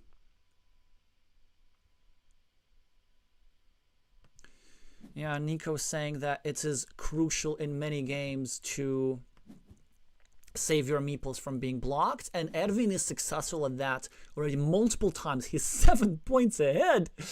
Ay, ay, ay. Is Otto going to choke this one? Honestly, I don't even know what else he can do. I guess as Otto, first of all, keep calm, and we try to counter the scoreboard and the monasteries with just dominance on the field. So how do we do that? Option 1, well, we just keep building up the field. Maybe we go here, for example, and we try and finish the city. Maybe we abandon the city project, and instead we go here, expanding the field. Or maybe, first of all, we're still even more disciplined, and we go here and permanently block the square. Because 3 out of 3 horse tiles, a triple city with a road like this, have already gone out. And honestly, I probably prefer this move, even though, yes, it's kind of wasting a city cap. There's just so many tile combos that goes into these 2 squares that having to deal with a city threat from Ervin is devastating. But when you're behind, it's a move which is so difficult to pull your trigger on, and yet Otto does that. Great discipline here from the Finn. Ervin now goes into a full 10 seconds of thinking and drops a farmer. So that's nice for him. Tries to fight for the main field, which honestly should be completely fine with Otto. He can just drop a farmer here, still maintain the farmer majority. But for now, I think we maybe go here, try to finish this here city. Yep, and also wonderful move from Otto. It looks natural, but actually it is an exception from the rule. Because normally what you do, you build up from the top rather than from the bottom. Due to the tile distribution, this slightly unorthodox sequencing was actually better, and Otto does finish the city and does drop a second farmer. Ervin, however, threatening to finish the monastery and get ahead of the scoreboard again, and Otto again with a hugely important tile that goes over here and prevents Ervin from completing a monastery with another monastery. This is an incredibly important tile, and green is going to place it over here. So why is it important? First of all, 3 out of the 5 vanilla city cap tiles have gone out. It will leave only 2 chances for red to place something over here and get 2 monastery meeples back. And even if red does that, red will be forced to help Otto's city, which could lead later on to Otto going over here with one of the 2 remaining, with the one and only remaining field Dorito, over here with one of the 5 remaining road Doritos. And Otto does not go for it, and I wonder why? Interesting. I'm trying to look for explanations. So, I guess one of the explanations is that he thought that Ervin was eventually going to do something like this and block this guy, right? And if the green guy is blocked, so is the red guy. So then there's actually not that much value for red placing a meeple over here and getting a meeple back. But still, you know what? It is actually possible for red to have some desirable combos. Like maybe we go here with a straight line, and then we go here with a Dorito. We block green city, and then we get the monastery over here. So we do get one of the red meeples back, but not the other. And I think that would still be quite bad for green. So really surprised by green, why green just did not go over here. Anyway, so monastery finished for Ervin, who's now ahead on the scoreboard again. This time the position is a bit closer to equal. So overall, of course, Ervin has wonderful points in these here areas. Otto, however, has just more meeples to play with in the long term. He already has 2 on the farm. Ervin has only 1. Yeah, Otto's strategy is clearly now centered around the city, which, again, I understand, but I'm not a huge fan of this strategy. Because there's just so many scenarios where, I don't know, red gets something like a regular Dorito, blocks the square. Like, there's some scenarios where red gets a meeple back and green doesn't, so it's a high variance approach. Ervin, in the meantime, builds up the city in the north. And the problem for Otto is that actually now he can't go over here, really? Maybe he can.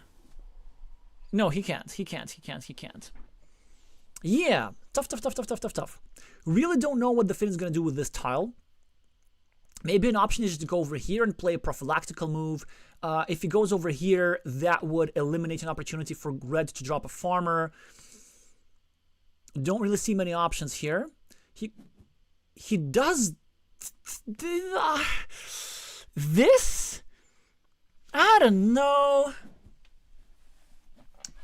But this move, it gives a chance for Ervin to get a Dorito tile and to save his monastery whilst definitively blocking Otto's city. Ervin drops another farmer and another farmer. Otto, however, successfully blocks one of the farmers, so this is quite annoying for Ervin to deal with. I believe this farmer is almost destined to stay at 0 points.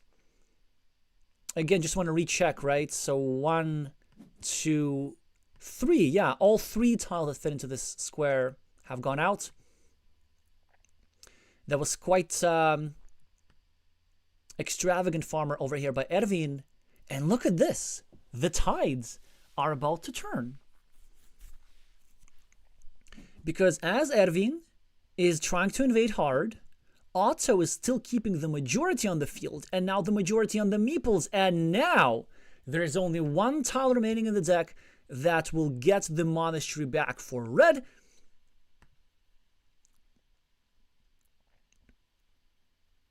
But Otto has already gotten himself a meeple back from here. And he's now going to score points here. So suddenly, Ervin, who was in a pretty good position, has lost a bunch of meeples. I mean, he still has a lot of points for these here areas, but I don't see him winning this game unless he managed to equalize the field somehow.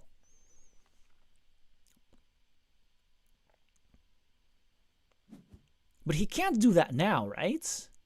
Yeah, and so he just tries to cut his damage. He tries to make the field of Otto a little bit smaller. Well, the field of Otto is worth like 18 points for 6 completed cities over here in this area.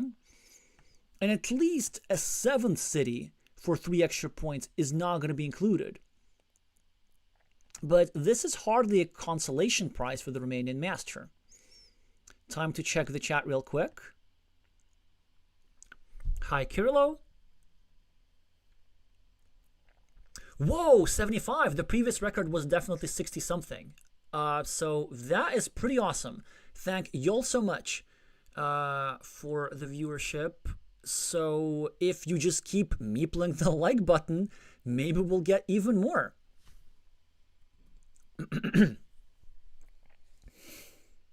I'm so happy.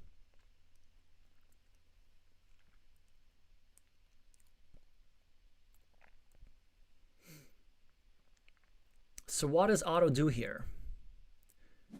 He just does something normal. He just discards a tile, but it's not a complete discard.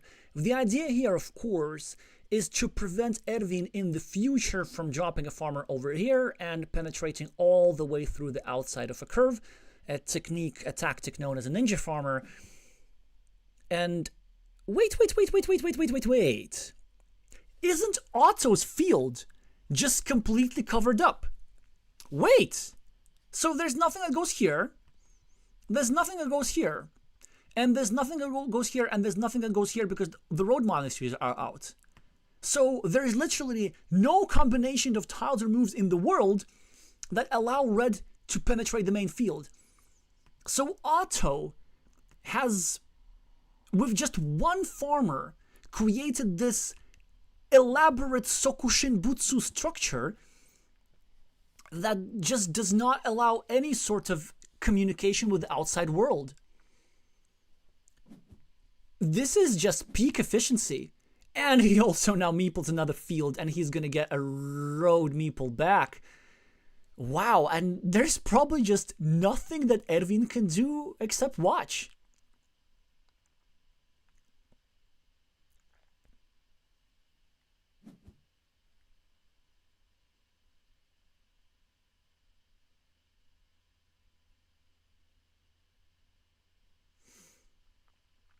a quick point tile for Otto is going to help him even more.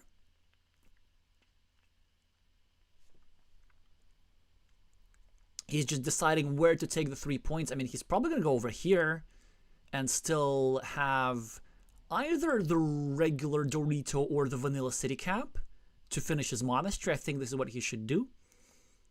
But he will be wisely using his time bank. And he does exactly that.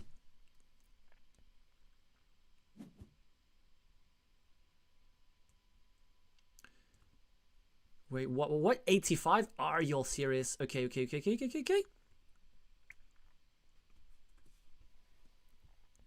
Ervin is saying, and with that, it's GG. And he is correct. He's saying congrats. And, yeah, congrats indeed. Let's just watch the last few moves. Otto will wants to be precise.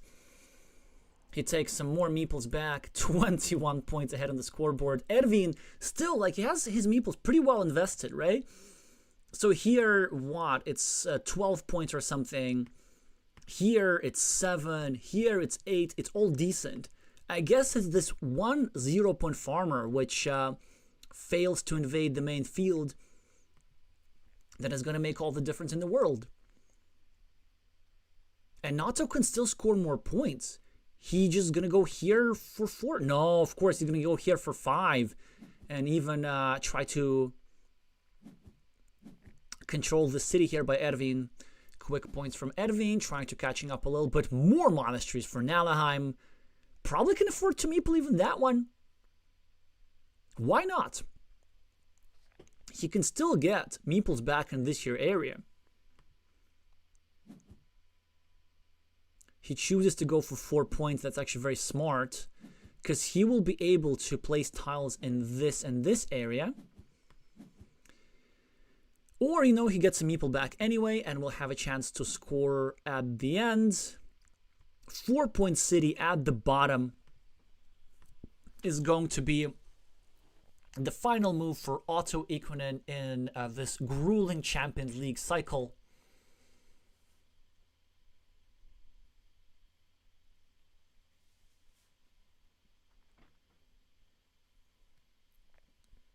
But with 2.5 minutes on the clock, he will recalculate everything. No, he's going to be precise. He's going to take 2 points, 1 for each monastery, and then still have himself a tile to take more points. So here goes a 5-point road, which is 1 point better than my suggestion. So precision until the very end. The last tile of the entire tournament is a simple curve, which actually is just statistically the most likely tile. GG saying Nalaheim. I wonder if there will be any post-mortem in the chat. Otto is receiving his congratulations.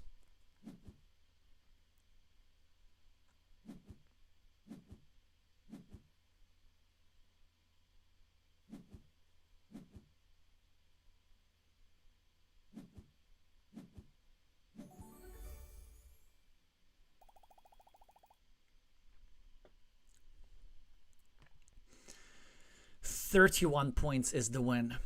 Yeah, I just honestly, amazing turn of events, because it looked so bad for Otto at the start, like Ervin with 3 monasteries, with all these threats, getting all these meeples back and just not getting blocked. But then suddenly, the loss of this meeple, the loss of this meeple, the complete boxing in of the farm, and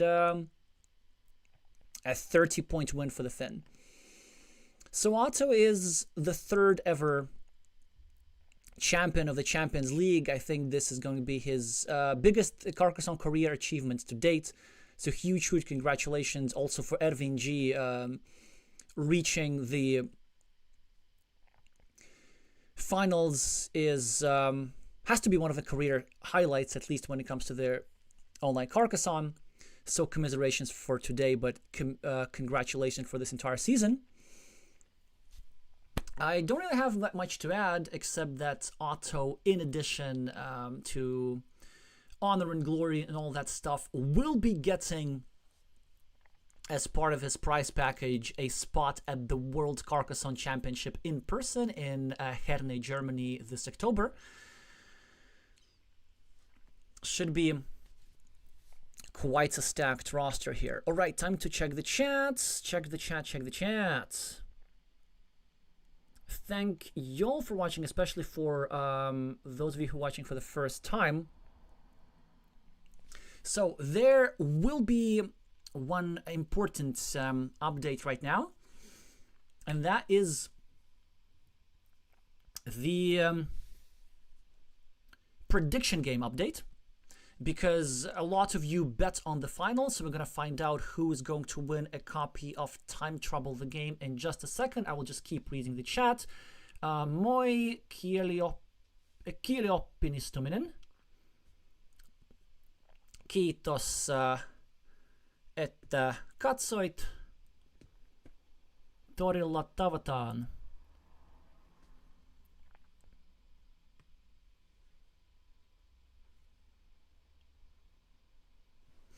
All right.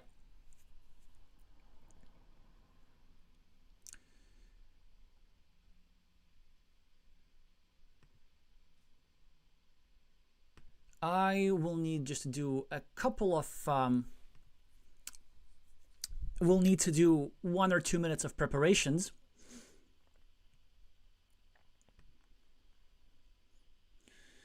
Regarding announcing the winner of the prediction game. So if you want to know that, make sure to stay here for another minute or two. I will be right back with you. And if you're not interested in that update, then make sure to meeple the like button unless you already have. And of course, subscribe to this channel for more competitive Carcassonne content like this. There is the World Team Carcassonne Online Championship coming up in April.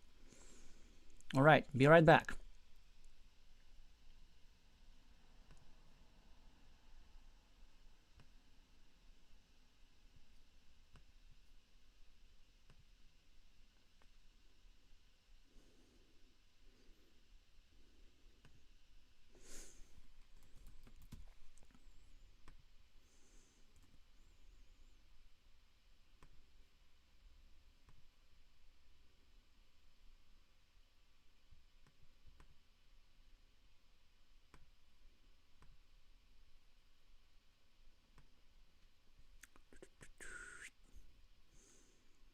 Just going to make this a little bit smaller. Yeah, there we go.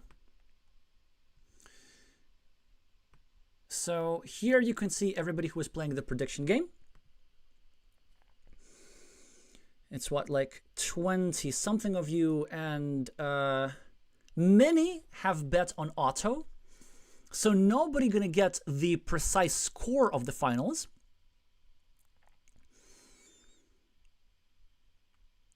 Everybody thought that Ervin was going to win either 3-1 or 3-2. Only one person bet on Ervin, and a few other people bet on one of the semi-finalists. Okay, so what else do we have? There were only 2 of you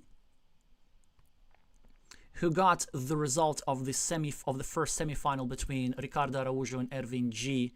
Right, this is Daniel KTC and Girappa. Shout out to you. Then there was only one of you who got the result of the finals correct. Oh, sorry, of the semifinals correct. Of the second semifinals, Nalaheim winning Pakshe 3-0. And there was nobody of you who predicted that the match would last until the decider. But 3 of you said that Nalaheim would win against Ervin G 3-1, and these are George Bolas, Daniel KTC, and Small Red Van. So now to calculate the final points, I'll just need to add something to the formula to just make sure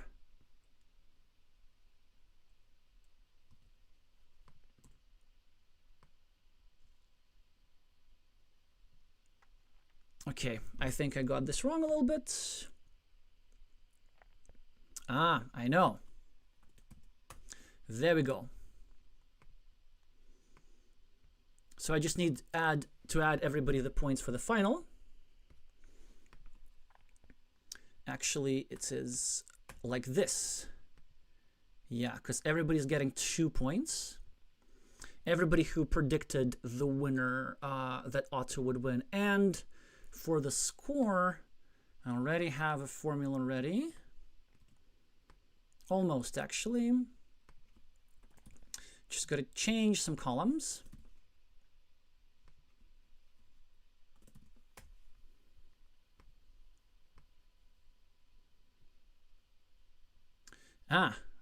And change the values real quick.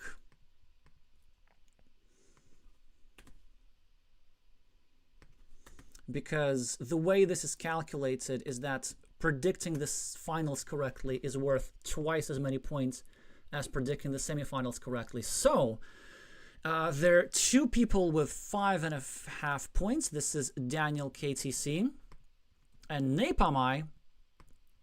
But the winner, oh yeah, obviously I missed that Self-Evident predicted the score of the finals correctly. The winner of this prediction game is Self-Evident with 6.5 points. Shout out to Blue Stay as being the runner-up with 6 points. This is 6.5 out of the possible, how many? 8 points, I believe. So great prediction power. In addition to, you know, being the reigning world champion. If anybody doesn't know who Self-Evident is, so Self-Evident will be contacted directly on how to receive the prize, which I remind you is a copy of Time Trouble, the game.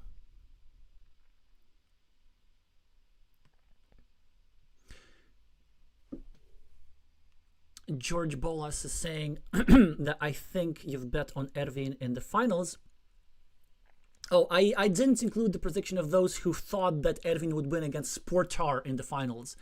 I only included, you can see I left a few. Oh, did I get that wrong? Okay. Yeah, if I got anybody's prediction wrong, if I've copied them wrong in the spreadsheet, then do let me know, but I think it should not change the overall outcome.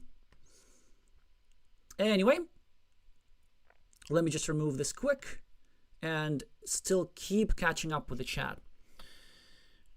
Hi Nalaheim, Dorille, congratulations. Thank you so much for subbing, Mike Young. All right, more congratulations for Otto. Something's wrong with the calculation. What's wrong with the calculation?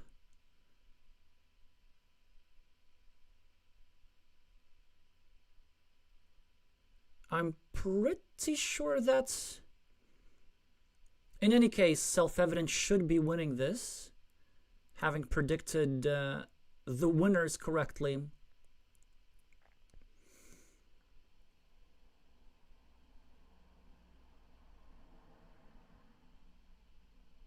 As well as almost predicting the scores. I'm pretty sure that the calculations are correct, but if not, you can contact me to sort something out for your personal result. Just scrolling up the chat. Alrighty, with that we conclude. What else really to add? Thank you all so much for watching. For the Champions League was a very nice run for the last 4 months. Was a lot of commentating. Come back in April for the World Team Carcassonne Online Championship, and make sure to meeple the like button unless you already have, and subscribe for more competitive Carcassonne content like this.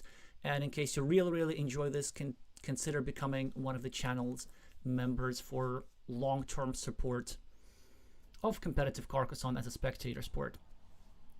That's it. Now it should be enough. Thank you all so much for watching, and I'm gonna see you soon.